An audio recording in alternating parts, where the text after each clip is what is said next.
ਇਕ ਓੰਕਾਰ ਸਤਨਾਮ ਕਰਤਾ ਪੁਰਖ ਨਿਰਭਉ ਨਿਰਵੈਰ ਅਕਾਲ ਮੂਰਤ ਆਜੂਨੀ ਸੈਭੰ ਗੁਰ ਪ੍ਰਸਾਦ।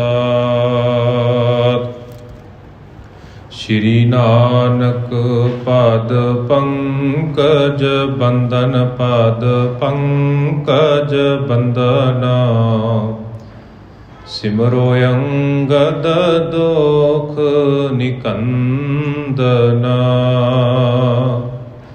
ਅਮਰਦਾਸ ਗੁਰ ਹਿਰਦੇ ਧਿਆਵੋ ਹਿਰਦੇ ਧਿਆਵੋ। ਸ੍ਰੀ ਗੁਰੂ ਰਾਮਦਾਸ ਗੁਣ ਗਾਵੋ। ਸ਼੍ਰੀ ਅਰਜਨ ਬਿਗਨਨ ਕੇ ਨਾਸਕ ਬਿਗਨਨ ਕੇ ਨਾਸਕ। ਹਰ ਗੋਬਿੰਦ ਸੁਭ ਸਮਤ ਪ੍ਰਕਾਸ਼ਕ। ਸ਼੍ਰੀ ਹਰਿ ਰਾਇ ਨਮੋ ਕਰ ਜੋਰੀ ਨਮੋ ਕਰ ਜੋਰੀ। ਗੁਰ ਹਰਿ ਕ੍ਰਿਸ਼ਨ ਮਨਾਏ ਬਹੋਰੀ। ਤੇਗ ਬਹਾਦਰ ਪਰਮ ਕਿਰਪਾਲਾ ਜੀ ਪਰਮ ਕਿਰਪਾਲਾ। ਸ਼੍ਰੀ ਗੁਰੂ ਗੋਬਿੰਦ ਸਿੰਘ ਬਿਸਾਲਾ। ਧਰੋਂ ਧਰਾ ਪਰ ਪੁਨ ਪੁਨ ਸੀਸਾ ਪੁਨ ਪੁਨ ਸੀਸਾ। ਬੰਦੋਂ ਬਾਰ ਬਾਰ ਜਗਦੀਸ਼ਾ। ਜਿਸ ਮਹਿ ਅੰਮ੍ਰਿਤ ਗਿਆਨ ਹੈ ਮਾਨਕ ਭਗਤ ਬੈਰਾਗ। ਸ਼੍ਰੀ ਗੁਰੂ ਗ੍ਰੰਥ ਸਾਹਿਬ ਉਦਦ ਬੰਦੋਂ ਕਰ ਅਨੁਰਾਗ। ਏਕ ਓੰਕਾਰਾ ਸਤਿਗੁਰੂ ਤੇ ਪ੍ਰਸਾਦ ਸਤ ਹੋਏ।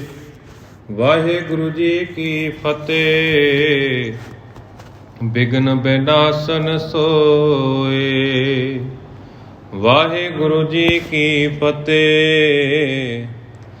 ਬਿਘਨ ਬਿਨਾਸਨ ਸੋਏ। ਚਰਨ ਸ਼ਰਨ ਮੈਂ ਕੀਨੋ ਪ੍ਰਣਾਮ।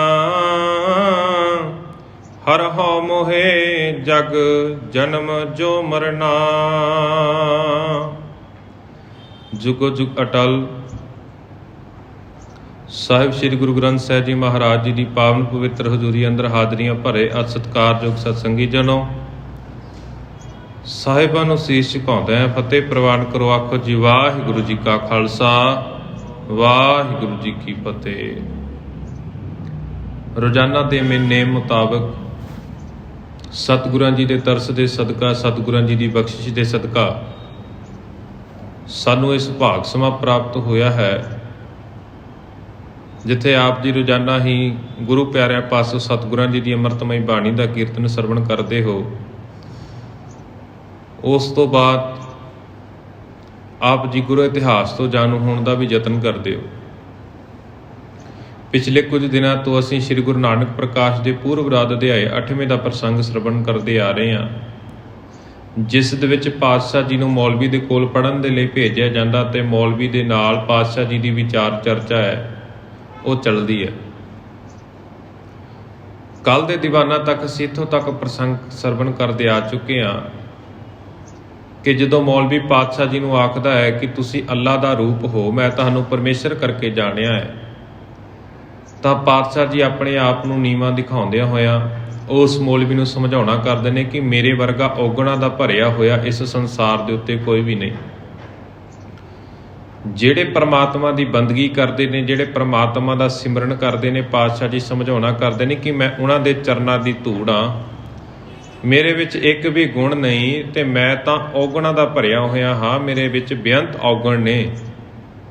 ਤੇ ਫਿਰ ਪਾਤਸ਼ਾਹ ਜੀ ਉਸ ਪ੍ਰਮਾਤਮਾ ਦੇ ਅੱਗੇ ਬੇਨਤੀ ਕਰਦੇ ਨੇ ਕਿ ਹੇ ਪ੍ਰਮਾਤਮਾ, ਹੇ ਦਿਆਲੂ ਪ੍ਰਭੂ ਜੀ, ਕਿਰਪਾ ਕਰੋ, ਮੈਨੂੰ ਬਖਸ਼ੋ, ਮੈਨੂੰ ਮੇਰੇ ਅਪਰਾਧਾਂ ਦੀ ਮਾਫੀ ਬਖਸ਼ੋ, ਮੈਂ ਬਹੁਤ ਵੱਡਾ ਅਪਰਾਧੀ ਹਾਂ। ਜਦੋਂ ਆਮ ਤੌਰ ਦੇ ਉੱਤੇ, ਦੁਨਿਆਵੀ ਤੌਰ ਦੇ ਉੱਤੇ ਦੇਖਿਆ ਜਾਵੇ ਨਾ, ਜਦੋਂ ਕੋਈ ਇਨਸਾਨ ਗਲਤੀ ਕਰਦਾ ਹੈ ਤੇ ਉਸ ਗਲਤੀ ਨੂੰ ਨਾ ਮੰਨੇ, ਉਸ ਤੋਂ ਵੀ ਵੱਡੀ ਗਲਤੀ ਹੋ ਜਾਂਦੀ। ਹੁਣ ਇੱਥੇ ਪਾਤਸ਼ਾਹ ਜੀ ਦੁਨਿਆਵੀ ਤੌਰ ਦੇ ਉੱਤੇ ਦੁਨੀਆ ਦੇ ਲੋਕਾਂ ਨੂੰ, ਜਗਤ ਦੇ ਲੋਕਾਂ ਨੂੰ ਸੁੱਖ ਪ੍ਰਦਾਨ ਕਰਦੇ ਨੇ, ਸੁੱਖਾਂ ਦੀਆਂ ਦਾਤਾਂ ਵੰਡਦੇ ਨੇ, ਤੇ ਪਾਤਸ਼ਾਹ ਜੀ ਫਿਰ ਵੀ ਉਸ ਪਰਮਾਤਮਾ ਦੇ ਅੱਗੇ ਬੇਨਤੀਆਂ ਕਰਦੇ ਨੇ ਕਿ ਮੈਂ ਬਹੁਤ ਵੱਡਾ ਅਪਰਾਧੀ ਹਾਂ, ਮੈਨੂੰ ਮਾਫ ਕੀਤਾ ਜਾਵੇ, ਮੈਨੂੰ ਬਖਸ਼ ਲਿਆ ਜਾਵੇ। ਇਹ ਵੀ ਆਪਣੇ ਆਪ ਦੇ ਵਿੱਚ ਇੱਕ ਬਹੁਤ ਵੱਡਾ ਗੁਣ ਹੁੰਦਾ ਕਿ ਆਪਣੇ ਆਪ ਦੇ ਵਿੱਚ ਨਿਮਰਤਾ ਭਾਵਨਾ ਰੱਖਣੀ, ਆਪਣੀ ਗਲਤੀ ਨੂੰ ਮਹਿਸੂਸ ਕਰਨਾ, ਆਪਣੀ ਗਲਤੀ ਨੂੰ ਮੰਨਣਾ ਤੇ ਗਲਤੀ ਦੀ ਮਾਫੀ ਮੰਗਣਾ। ਤੇ ਪਾਤਸ਼ਾਹ ਜੀ ਉਸ ਪ੍ਰਮਾਤਮਾ ਦੇ ਅੱਗੇ ਬੇਨਤੀ ਕਰਦੇ ਨੇ, ਜਿਹੜੇ ਪਾਤਸ਼ਾਹ ਜੀ ਨੇ ਕਦੇ ਅਪਰਾਧ ਕੀਤੇ ਵੀ ਨੇ ਉਹਦੀ ਵੀ ਮਾਫੀ ਮੰਗ ਰਹੇ ਨੇ। ਤੇ ਇਸੇ ਤਰ੍ਹਾਂ ਫਿਰ ਮੌਲਵੀ ਜਦੋਂ ਪਾਤਸ਼ਾਹ ਜੀ ਦਾ ਇਹ ਸੁਭਾਅ ਦੇਖਦਾ ਨਿਮਰਤਾ ਭਰਿਆ, ਤਾਂ ਪਾਤਸ਼ਾਹ ਜੀ ਦੇ ਚਰਨਾਂ ਦੇ ਵਿੱਚ ਢਹਿ ਪੈਂਦਾ ਤੇ ਮੁਆਫੀ ਮੰਗਦਾ ਕਿ ਤੁਸੀਂ ਤਾਂ ਬਹੁਤ ਵੱਡੇ ਪੁਰਸ਼ ਹੋ, ਤੁਹਾਡੀ ਮਹਿਮਾ ਅਪਰੰਪਾਰ ਹੈ, ਮੈਂ ਤੁਹਾਡੀ ਮਹਿਮਾ ਨੂੰ ਸਮਝਣ ਦੇ ਵਿੱਚ ਦੇਰੀ ਕਰ ਦਿੱਤੀ ਤੇ ਜਿਸ ਦੇ ਕਾਰਨ ਮੈਂ ਤੁਹਾਨੂੰ ਬੋਲ ਕੁਬੋਲ ਵੀ ਬੋਲੇ ਸਨ, ਮੈਂ ਤੁਹਾਨੂੰ ਝਿੜਕਿਆ ਵੀ, ਢੀਠਤਾ ਵੀ ਦਿਖਾਈ, ਤੇ ਮੈਨੂੰ ਬਖਸ਼ ਲਿਓ। ਇੱਥੋਂ ਤੱਕ ਦਾ ਪ੍ਰਸੰਗ ਅਸੀਂ ਕੱਲ੍ਹ ਦੇ ਦੀਵਾਨਾਂ ਦੇ ਵਿੱਚ ਸਰਵਣ ਕਰ ਚੁੱਕੇ ਹਾਂ। ਆਓ ਅੱਜ ਦੇ ਪ੍ਰਸੰਗ ਦੀ ਲੜੀ ਨੂੰ ਆਰੰਭ ਕਰਨ ਤੋਂ ਪਹਿਲਾਂ ਗੁਰੂ ਨਾਨਕ ਸਾਹਿਬ ਜੀ ਮਹਾਰਾਜ ਜੀ ਦੇ ਚਰਨਾਂ ਦੇ ਵਿੱਚ ਸੀਸ ਝੁਕਾਉਂਦਿਆਂ ਹੋਇਆਂ ਆਪਣੀ ਰਸਨਾ ਤੋਂ ਉਚਾਰਨ ਕਰੀਏ ਜੀ, ਧੰਨ ਧੰਨ ਸਾਹਿਬ ਸ੍ਰੀ ਗੁਰੂ ਨਾਨਕ ਸਾਹਿਬ ਜੀ ਮਹਾਰਾਜ, ਧੰਨ ਧੰਨ ਸਾਹਿਬ ਸ੍ਰੀ ਗੁਰੂ ਨਾਨਕ ਸਾਹਿਬ ਜੀ ਮਹਾਰਾਜ। ਚਰਨ ਸ਼ਰਨ ਮੈਂ ਕੀਨੋ ਪਰਨਾ, ਹਰ ਹੋ ਮੋਹੇ ਜਗ ਜਨਮ ਜੋ ਮਰਨਾ। ਤੇ ਹੁਣ ਉਹ ਮੌਲਵੀ ਪਾਤਸ਼ਾਹ ਜੀ ਦੇ ਚਰਨਾਂ ਦੇ ਵਿੱਚ ਢਹਿ ਪਿਆ ਤੇ ਆਖਦਾ ਹੈ, ਚਰਨ ਸ਼ਰਨ ਮੈਂ ਕੀਨੋ ਪਰਨਾ, ਕਿ ਮੈਨੂੰ ਆਪਣੇ ਚਰਨਾਂ ਦੀ ਸ਼ਰਨ ਬਖਸ਼ੋ, ਮੈਨੂੰ ਆਪਣੇ ਚਰਨਾਂ 'ਚ ਥਾਂ ਬਖਸ਼ੋ। ਮੈਂ ਤੁਹਾਡੇ ਚਰਨਾਂ ਦੇ ਵਿੱਚ ਆਇਆ ਹਾਂ, ਤੁਹਾਡੇ ਚਰਨਾਂ ਦੇ ਵਿੱਚ ਸੀਸ ਝੁਕਾਇਆ ਹੈ, ਮੈਨੂੰ ਆਪਣੇ ਚਰਨਾਂ ਦੇ ਵਿੱਚ ਥਾਂ ਬਖਸ਼ੋ।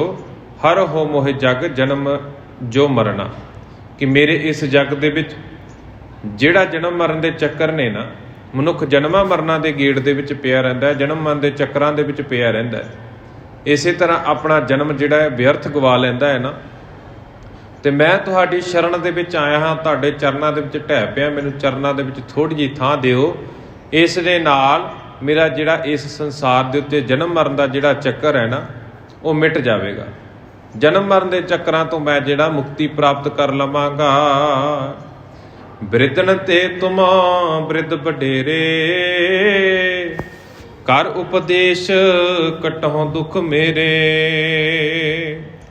ਬਿਰਧਨ ਦਾ ਭਾਵ ਹੁੰਦਾ ਵੱਡਾ, ਤੇ ਮੌਲਵੀ ਪਾਤਸ਼ਾਹ ਜੀ ਨੂੰ ਆਖਦਾ ਹੈ ਕਿ ਤੁਸੀਂ ਵੱਡਿਆਂ ਤੋਂ ਵੀ ਵੱਡੇ ਹੋ। ਬਿਰਧਨ ਤੇ ਤੁਮ ਬਿਰਧ ਵਡੇਰੇ, ਕਰ ਉਪਦੇਸ਼ ਕਟੋ ਦੁੱਖ ਮੇਰੇ, ਤੇ ਮੈਨੂੰ ਉਪਦੇਸ਼ ਦੇ ਕੇ ਮੇਰੇ ਦੁੱਖਾਂ ਦਾ ਨਾਸ਼ ਕਰੋ। ਮੇਰੇ ਜਨਮ ਮਰਨ ਦੇ ਜਿਹੜੇ ਦੁੱਖਾਂ ਦੇ ਵਿੱਚ ਪਿਆ ਹੋਇਆ ਨਾ, ਇਹਨਾਂ ਦੁੱਖਾਂ ਦਾ ਨਿਪਟਾਰਾ ਕਰੋ। ਤੁਸੀਂ ਸਾਰਿਆਂ ਤੋਂ ਵੱਡੇ ਹੋ। ਜਿਹੜੇ ਦੁਨੀਆ ਦੇ ਉੱਤੇ ਵੱਡੇ ਕਹਾਉਂਦੇ ਨੇ ਨਾ ਆਪਣੇ ਆਪ ਨੂੰ, ਕਹਿੰਦੇ ਤੁਸੀਂ ਉਹਨਾਂ ਤੋਂ ਵੀ ਬਹੁਤ ਕਿਤੇ ਵੱਡੇ ਹੋ, ਤੁਹਾਡੀ ਵਿਚਾਰਧਾਰਾ ਦਾ ਕੋਈ ਵੀ ਅੰਤ ਨਹੀਂ ਹੈ। ਮੈਨੂੰ ਉਪਦੇਸ਼ ਬਖਸ਼ਿਸ਼ ਕਰੋ ਤਾਂ ਜੋ ਮੇਰੇ ਜੀਵਨ ਦੇ ਵਿੱਚ ਦੁੱਖਾਂ ਦਾ ਨਾਸ਼ ਹੋ ਸਕੇ।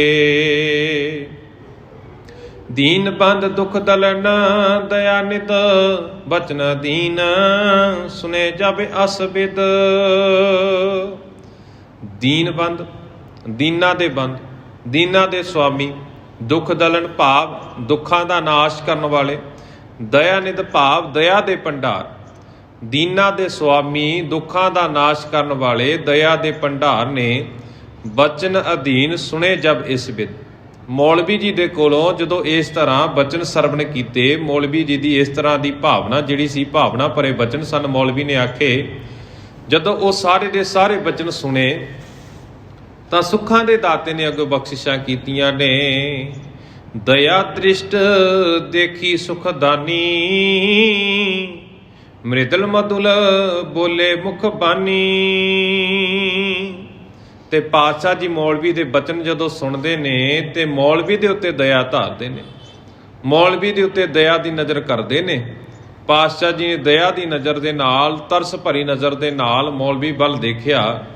ਮ੍ਰਿਦਲ ਮਧੁਲ ਬੋਲੇ ਮੁਖ ਬਾਣੀ, ਤੇ ਆਪਣੇ ਮੁਖ ਦੇ ਵਿੱਚੋਂ ਸ਼ਹਿਦ ਵਰਗੇ ਮਿੱਠੇ ਬਚਨ ਬੋਲਣਾ ਕੀਤੇ ਨੇ।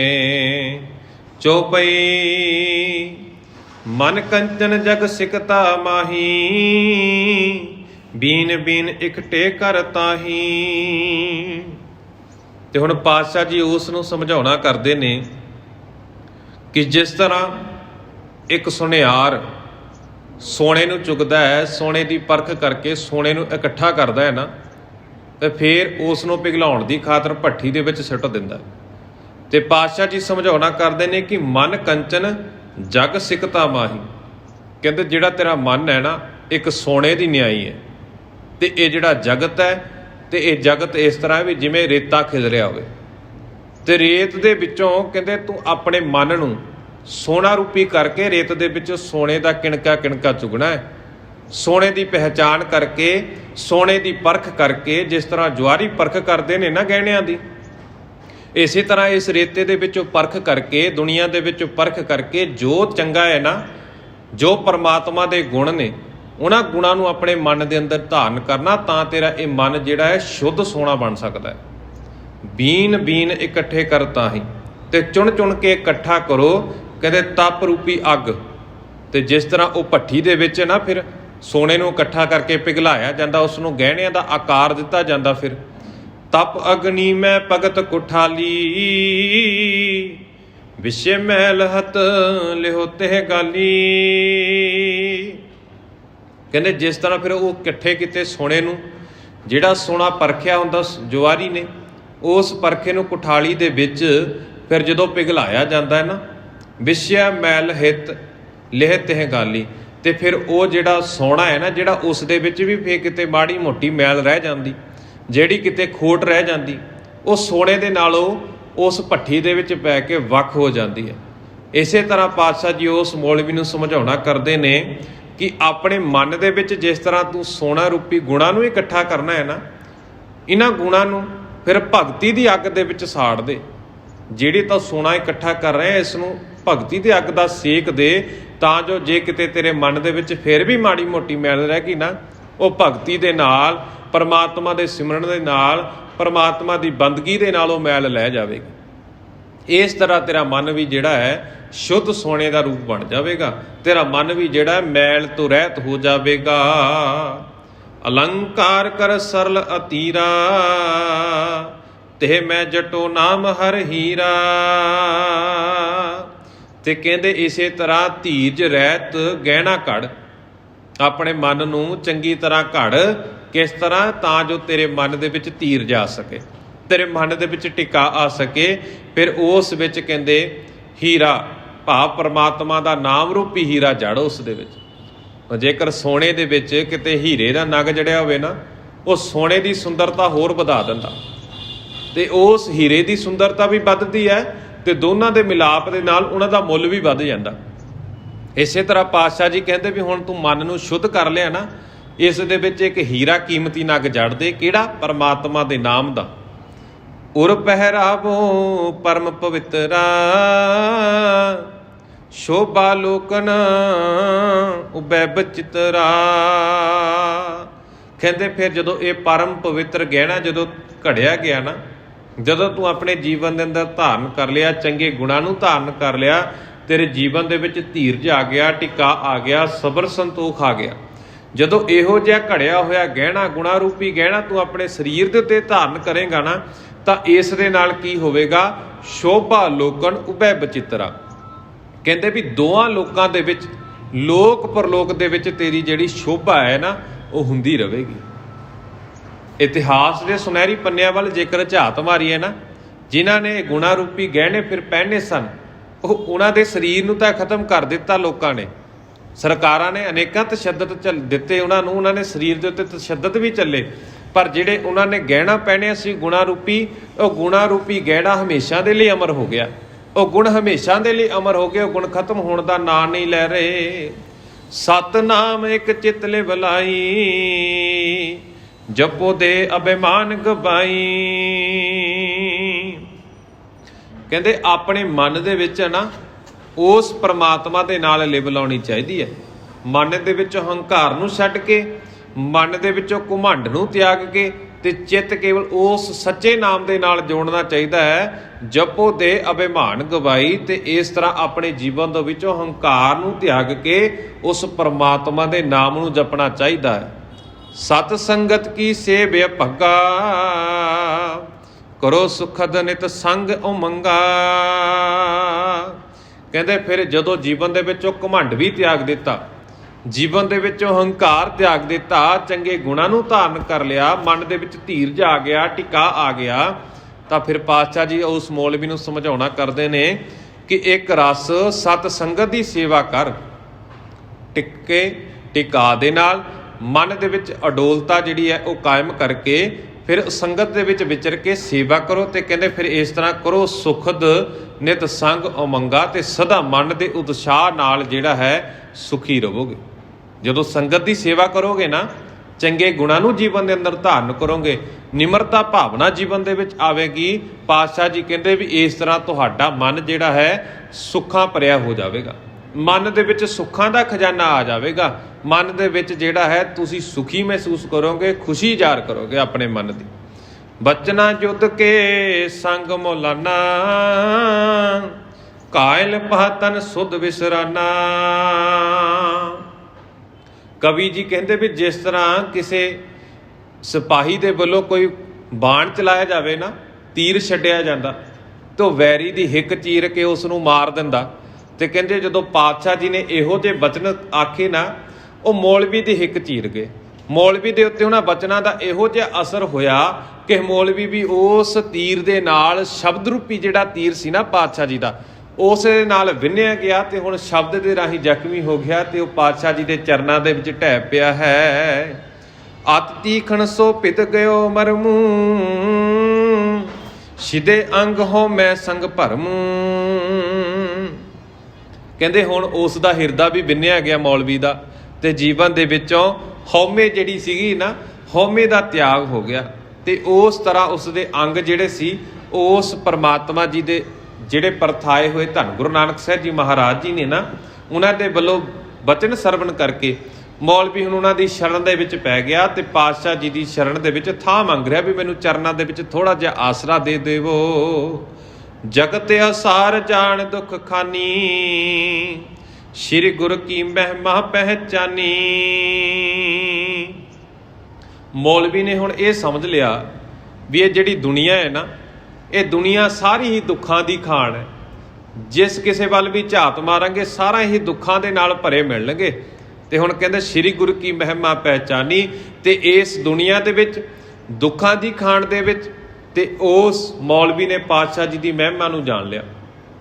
ਜਿਸ ਤਰ੍ਹਾਂ ਇੱਕ ਗਹਿਣਿਆਂ ਦੀ ਪਰਖ ਕਰਨ ਵਾਲਾ ਨਾ ਕੋਲੇ ਦੀ ਖਾਣ ਦੇ ਕੋਲੋਂ ਲੰਘਿਆ ਜਾਵੇ ਤੇ ਉਸ ਦੀ ਪਰਖ ਦੇ ਨਾਲ ਉਹ ਆਪਣੀ ਸਮਝ ਦੇ ਅਨੁਸਾਰ, ਆਪਣੇ ਤਜਰਬੇ ਦੇ ਨਾਲ ਨਾ ਕੋਲੇ ਦੀ ਖਾਣ ਦੇ ਵਿੱਚੋਂ ਵੀ ਹੀਰਾ ਲੱਭ ਲੈਂਦਾ। ਤੇ ਇਸੇ ਤਰ੍ਹਾਂ ਮੌਲਵੀ ਨੇ ਪਾਤਸ਼ਾਹ ਜੀ ਦੇ ਜਿਹੜੇ ਬਚਨ ਸਰਵਣ ਕੀਤੇ ਨਾ, ਤਾਂ ਹੁਣ ਇਹ ਆਖਦਾ ਵੀ ਦੁਨੀਆ ਤਾਂ ਦੁੱਖਾਂ ਦੀ ਖਾਣ ਸੀ, ਇਹਨਾਂ ਦੁੱਖਾਂ ਦੀ ਖਾਣ ਦੇ ਵਿੱਚੋਂ ਮੈਂ ਸੁੱਖਾਂ ਦਾ ਖਜ਼ਾਨਾ ਪ੍ਰਾਪਤ ਕਰ ਲਿਆ। ਪਾਤਸ਼ਾਹ ਜੀ ਦੇ ਬਚਨ ਸਰਵਣ ਕਰਕੇ ਨਾ ਉਹ ਪਾਤਸ਼ਾਹ ਜੀ ਦੇ ਸਨਮੁਖ ਹੱਥ ਜੋੜ ਕੇ ਖਲੋ ਗਿਆ ਕਿ ਮੈਨੂੰ ਤੁਸੀਂ ਸੁੱਖਾਂ ਦੀ ਖਾਣ ਮਿਲ ਗਏ ਹੋ। ਇਸ ਕਲਯੁਗ ਦੇ ਵਿੱਚ ਤੁਸੀਂ ਮੇਰੇ ਮਨ ਨੂੰ ਧੀਰਜ ਦਿੱਤਾ, ਮੇਰੇ ਮਨ ਦੇ ਵਿੱਚ ਜਿਹੜੀ ਹਉਮੈ ਸੀ ਉਹ ਹੁਣ ਹਉਮੈ ਜਿਹੜੀ ਖਤਮ ਹੋ ਗਈ ਤੇ ਮੈਂ ਵੀ ਆਪਣਾ ਮਨ ਜਿਹੜਾ ਹੈ ਮੈਲ ਰਹਿਤ ਕਰ ਲਿਆ ਹੈ। ਬੰਦ ਹਾਥ ਦੋ ਕਹੀ ਸੋ ਬੰਦਨ, ਤੁਮ ਕਿਆ ਮਮ ਅਗਿਆਨ ਨਿਕੰਦਨ। ਤੇ ਹੁਣ ਪਾਤਸ਼ਾਹ ਜੀ ਦੇ ਸਨਮੁਖ ਦੋਵੇਂ ਹੱਥ ਜੋੜ ਕੇ ਬੰਦਨਾ ਕਰਦਾ, ਡੰਡੋਤ ਕਰਦਾ ਤੇ ਪਾਤਸ਼ਾਹ ਜੀ ਨੂੰ ਬਚਨ ਸਰਵਣ ਕਰਾਉਂਦਾ। ਪਾਤਸ਼ਾਹ ਜੀ ਨੂੰ ਆਖਦਾ ਕਿ ਮੈਂ ਤਾਂ ਅਗਿਆਨੀ ਆ, ਮੇਰੇ ਕੋਲ ਤੁਹਾਡੀ ਮਹਿਮਾ ਨਹੀਂ ਹੋ ਸਕਦੀ। ਤੁਹਾਡੀ ਮਹਿਮਾ ਜਿਹੜੀ ਆ ਬਹੁਤ ਬੇਅੰਤ ਮਹਿਮਾ ਹੈ ਤੁਹਾਡੀ, ਤੁਸੀਂ ਤਾਂ ਵੱਡਿਆਂ ਤੋਂ ਵੀ ਕਿਤੇ ਵੱਡੇ ਹੋ, ਤੁਹਾਡੀ ਮਹਿਮਾ ਅਪਰੰਪਾਰ ਹੈ ਤੇ ਮੈਂ ਅਗਿਆਨੀ ਤੇ ਨਾਸ਼ ਹੋਣ ਵਾਲਾ ਤੁਹਾਡੀ ਕੀ ਮਹਿਮਾ ਕਰ ਸਕਦਾ। ਮੈਂ ਤਾਂ ਇੱਕ ਨਾ ਇੱਕ ਦਿਨ ਇਸ ਦੁਨੀਆ ਦੇ ਉੱਤੋਂ ਚਲਿਆ ਜਾਣਾ। ਤੁਸੀਂ ਮੈਨੂੰ ਸਮਝਾਉਣਾ ਕੀਤਾ ਕਿ ਦੁਨੀਆ ਸਦਾ ਵਾਸਤੇ ਸਥਿਰ ਨਹੀਂ ਹੈ, ਨਾਸ਼ਵੰਤ ਪਦਾਰਥ ਹੈ। ਤੇ ਮੈਂ ਵੀ ਇਸ ਨਾਸ਼ਵੰਤ ਪਦਾਰਥ ਦੀ ਨਿਆਈ ਹਾਂ, ਤੇ ਮੈਂ ਤੁਹਾਡੀ ਹੁਣ ਮਹਿਮਾ ਕੀ ਕਰ ਸਕਦਾ ਹਾਂ। ਪੂਰਨ ਪੁਰਖ ਰੂਪ ਹਰ ਸਾਧੂ, ਨਨ ਉਧਾਰੋ ਬੁੱਧ ਅਗਾਧੂ। ਕਹਿੰਦੇ ਤੁਸੀਂ ਹੁਣ ਜਿਹੜੇ ਹੋ ਨਾ ਇਸ ਕਲਯੁਗ ਦੇ ਵਿੱਚ ਆਇਓ, ਅਸਲ ਦੇ ਵਿੱਚ ਜਿਹੜਾ ਪੂਰਨ ਮਨੁੱਖ ਹੁੰਦਾ ਹੈ ਨਾ, ਤੁਸੀਂ ਉਸ ਦੀ ਨਿਆਈ ਹੋ। ਪੂਰਨ ਪੁਰਖ ਰੂਪ ਹਰ ਸਾਧੂ, ਤੁਸੀਂ ਹਰੀ ਪਰਮਾਤਮਾ ਦਾ ਹੀ ਰੂਪ ਹੋ, ਤੁਸੀਂ ਪੂਰਨ ਪੁਰਖ ਹੋ, ਸੰਪੂਰਨ ਹੋ ਆਪਣੇ ਆਪ ਦੇ ਵਿੱਚ। ਨਨ ਉਧਾਰੋ ਬੁੱਧ ਅਗਾਧੂ। ਹੇ ਸ੍ਰੇਸ਼ਟ ਬੁੱਧੀ ਵਾਲੇ ਪਾਤਸ਼ਾਹ ਜੀਓ, ਤੁਸੀਂ ਸੰਸਾਰਕ ਜੀਵਾਂ ਦਾ ਉਧਾਰ ਕਰਦੇ ਹੋ ਤੇ ਤੁਸੀਂ ਆਪਣੇ ਆਪ ਦੇ ਵਿੱਚ ਪੂਰਨ ਹੋ। ਮੈਂ ਇੱਕ ਬੇਨਤੀ ਕਰਨੀ ਚਾਹੁੰਦਾ ਆਪ ਜੀਆਂ ਦੇ ਨਾਲ। ਆਮ ਤੌਰ ਦੇ ਉੱਤੇ ਜਦੋਂ ਕੋਈ ਪ੍ਰਾਣੀ ਚੜ੍ਹਾਈ ਕਰ ਜਾਵੇ ਨਾ, ਤਾਂ ਅਸੀਂ ਆਖ ਦਿੰਦੇ ਹਾਂ ਵੀ ਇਹ ਪੂਰਾ ਹੋ ਗਿਆ, ਪਰ ਮਾਫ ਕਰਨਾ, ਇਨਸਾਨ ਕਦੇ ਵੀ ਪੂਰਾ ਨਹੀਂ ਹੁੰਦਾ।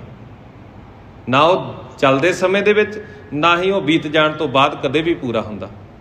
ਤੇ ਪਰ ਉਹ ਮੌਲਵੀ ਆਖਦਾ ਵੀ ਤੁਸੀਂ ਇਸ ਧਰਤੀ ਦੇ ਉੱਤੇ ਆਏ ਹੋ ਨਾ, ਜੋ ਇੱਕ ਮਨੁੱਖ ਦੇ ਵਿੱਚ ਗੁਣ ਹੁੰਦੇ ਨੇ, ਤੁਸੀਂ ਉਹਨਾਂ ਗੁਣਾਂ ਦੇ ਪੱਖੋਂ ਵੀ ਭਰਪੂਰ ਹੋ, ਤੁਸੀਂ ਅਸਲ ਦੇ ਵਿੱਚ ਪੂਰਨ ਮਨੁੱਖ ਹੋ ਤੇ ਤੁਸੀਂ ਹਰੀ ਪਰਮਾਤਮਾ ਦਾ ਹੀ ਰੂਪ ਹੋ।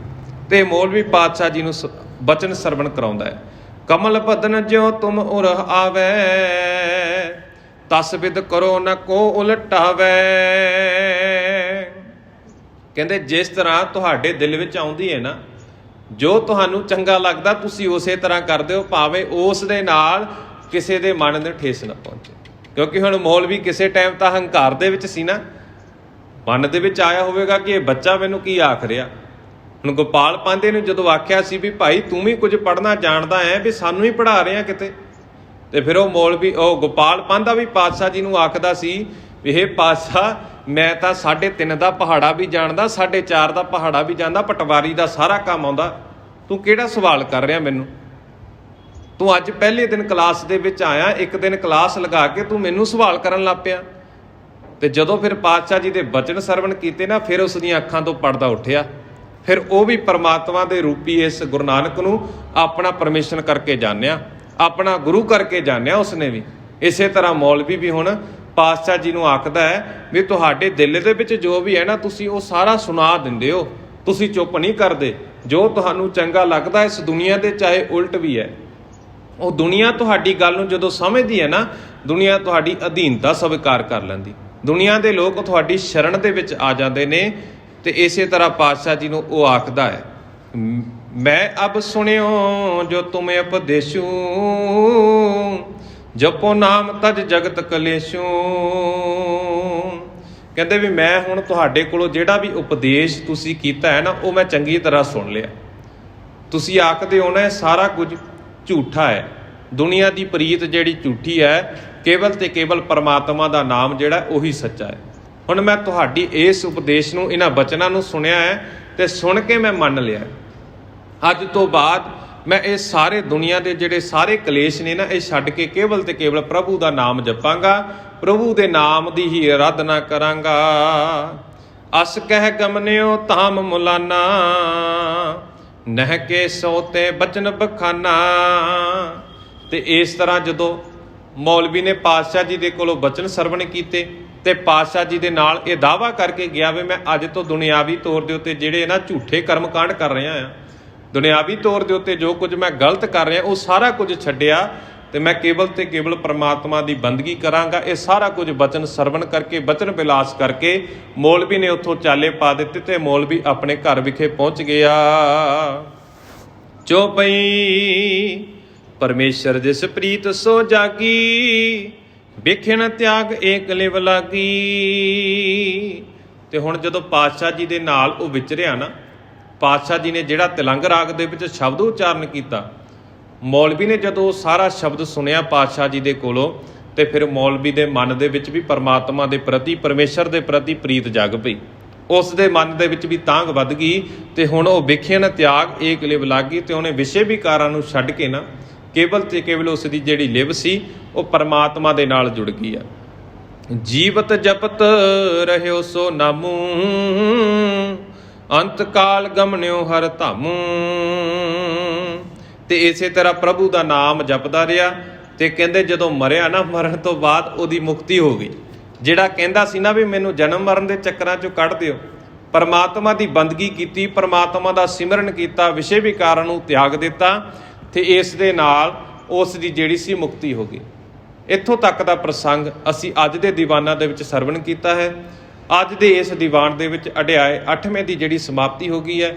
ਕੱਲ੍ਹ ਦੇ ਦੀਵਾਨਾਂ ਦੇ ਵਿੱਚ ਅਸੀਂ 9ਵੇਂ ਅਧਿਆਇ ਦੀ ਆਰੰਭਤਾ ਕਰਾਂਗੇ, ਜਿਸ ਦੇ ਵਿੱਚ ਅਸੀਂ ਜਾਣਦੇ ਹਾਂ ਕਿ ਪਾਤਸ਼ਾਹ ਜੀ ਦੇ ਨਾਲ ਜੋ ਆਸਾ ਦੀ ਵਾਰ ਦੇ ਵਿੱਚ ਪਾਤਸ਼ਾਹ ਜੀ ਨੇ ਸ਼ਲੋਕ ਉਚਾਰਨ ਕੀਤਾ ਸੀ, ਦਇਆ ਕਪਾ ਸੰਤੋਖ ਸੂਤ, ਉਸ ਦੇ ਬਾਬਤ ਪ੍ਰਸੰਗ ਆਰੰਭ ਹੋਵੇਗਾ, ਜਿਸ ਦੇ ਵਿੱਚ ਪਾਤਸ਼ਾਹ ਜੀ ਨੂੰ ਜਨੇਊ ਪਹਿਨਾਉਣ ਬਾਰੇ ਜਿਹੜੀ ਵੀ ਪ੍ਰਕਿਰਿਆ ਚੱਲ ਰਹੀ ਹੈ ਨਾ, ਉਸ ਦੇ ਬਾਬਤ ਉਹ ਸਾਰਾ ਪ੍ਰਸੰਗ ਅਸੀਂ ਕੱਲ੍ਹ ਦੇ ਦੀਵਾਨਾਂ ਦੇ ਵਿੱਚ ਸਰਵਣ ਕਰਾਂਗੇ। ਆਮ ਤੌਰ ਦੇ ਉੱਤੇ ਜਿਹੜਾ ਇਹ ਜਨੇਊ ਪਹਿਨਾਉਣ ਦੀ ਰਸਮ ਸੀ ਨਾ, ਅੱਜ ਦੇ ਸਮੇਂ ਦੇ ਵਿੱਚ ਵੀ ਹੋ ਸਕਦਾ, ਪੁਰਾਣੇ ਸਮਿਆਂ ਦੇ ਵਿੱਚ ਜਦੋਂ ਕਿਸੇ ਨੂੰ ਜਨੇਊ ਪਹਿਨਾਇਆ ਜਾਂਦਾ ਸੀ ਬੱਚੇ ਨੂੰ ਨਾ, ਤਾਂ ਉਸ ਸਮੇਂ ਉਸ ਦੇ ਘਰ ਦੇ ਵਿੱਚ ਜਿਹਨੇ ਜਨੇਊ ਪਹਿਨਣਾ ਹੈ, ਘਰ ਦੇ ਵਿੱਚ ਵਿਆਹ ਵਰਗਾ ਮਾਹੌਲ ਇਕੱਠਾ ਕੀਤਾ ਜਾਂਦਾ ਸੀ। ਸਾਰੇ ਰਿਸ਼ਤੇਦਾਰ ਇਕੱਤਰ ਕੀਤੇ ਜਾਂਦੇ ਸਨ, ਨਗਰ ਦੇ ਲੋਕ ਇਕੱਠੇ ਕੀਤੇ ਜਾਂਦੇ ਸਨ। ਇਸੇ ਤਰ੍ਹਾਂ ਉਹ ਸਾਰਾ ਮਾਹੌਲ, ਸਾਰਾ ਪ੍ਰਸੰਗ ਅਸੀਂ ਕੱਲ੍ਹ ਦੇ ਦੀਵਾਨਾਂ ਤੋਂ ਆਰੰਭ ਕਰਾਂਗੇ। ਗੁਰੂ ਕਿਰਪਾ ਕਰੇ, ਜਿੱਥੇ ਮੌਲਵੀ ਪਾਤਸ਼ਾਹ ਜੀ ਦਾ ਬਚਨ ਸਰਵਣ ਕਰਕੇ ਆਪਣੇ ਜੀਵਨ ਦੇ ਵਿੱਚ ਪਰਮਾਤਮਾ ਦੇ ਨਾਲ ਲਿਵ ਜੋੜਦਾ ਹੈ, ਗੁਰੂ ਤਰਸ ਕਰਨ, ਜਿੱਥੇ ਅਸੀਂ ਵਿਚਾਰਾ ਸਰਵਣ ਕਰਦੇ ਹਾਂ, ਸਾਡੀ ਵੀ ਲਿਵ ਉਸ ਪਰਮਾਤਮਾ ਦੇ ਨਾਲ ਜੁੜ ਜਾਵੇ, ਤਾਂ ਜੋ ਅਸੀਂ ਵੀ ਵਿਸ਼ਿਆ ਵਿਕਾਰਾਂ ਨੂੰ ਤਿਆਗ ਕੇ ਉਸ ਪਰਮਾਤਮਾ ਦੀ ਸ਼ਰਨ ਦੇ ਵਿੱਚ ਆਪਣੀ ਗੁਰੂ ਦੀ ਨਜ਼ਰ ਦੇ ਵਿੱਚ ਕਬੂਲ ਹੋ ਸਕੀਏ। ਹੋਈਆਂ ਭੁੱਲਾਂ ਚੁੱਕਾਂ ਦੀ ਖਿਮਾ, ਫਤਿਹ ਪ੍ਰਵਾਨ ਕਰੋ। ਆਖੋ ਜੀ ਵਾਹਿਗੁਰੂ ਜੀ ਕਾ ਖਾਲਸਾ, ਵਾਹਿਗੁਰੂ ਜੀ ਕੀ ਫਤਿਹ।